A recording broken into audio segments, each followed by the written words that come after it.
रथयात्रा समय रे आपण निश्चय शुणिथिबे दिगपहंडी एवं धाड़ी पहंडी किंतु एही दुईटी शब्दर प्रकृत अर्थ कौन कहीं एके पहंडी को दुईटी भिन्न नाम रे डका जाए आउ एहा पछरे केउ धार्मिक रहस्य लुचि रही आजिर भिडियो रे जानिबा एही समस्त प्रश्नर उत्तर भिडियोटी को शेष पर्यंत देखंतु कारण शेष रे मु कहिबी एक रोचक तथ्य जहा अनेक भक्त मध्य जानि नाहांती।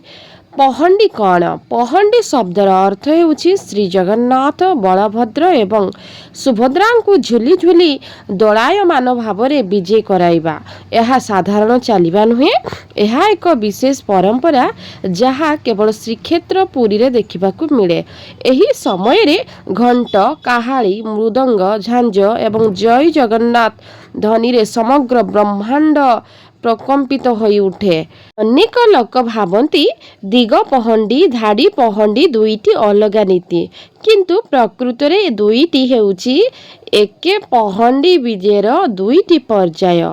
दिग पहंडी कौन रथयात्रा दिन सकाळे तीनी ठाकुर श्रीमंदिर बाहरी निज निज रथ को विजय करती एही विजय को दिग पहंडी कहा जाए।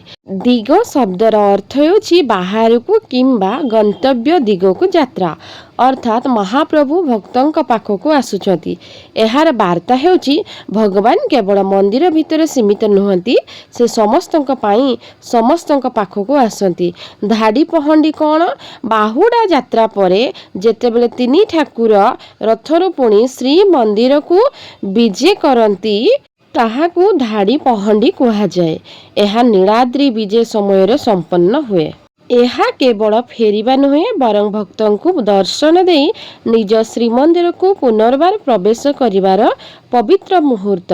एही परंपरा शताब्दी धरी अविच्छिन्न भावे पालन करा जाउछि एवं यह श्री जगन्नाथ संस्कृतिर एक अनन्य परिचय। आपण पूर्वरु दिग पहंडी और धाड़ी पहंडीर पार्थक्य जानिथिले कि कमेंट रे निश्चय जणातु। एभली श्री जगन्नाथक अजणा रहस्य नीति और परंपरा विषय रे वीडियो देखिबा पई चैनल को सब्सक्राइब करंतु वीडियो को लाइक और शेयर करंतु। जय श्री जगन्नाथ।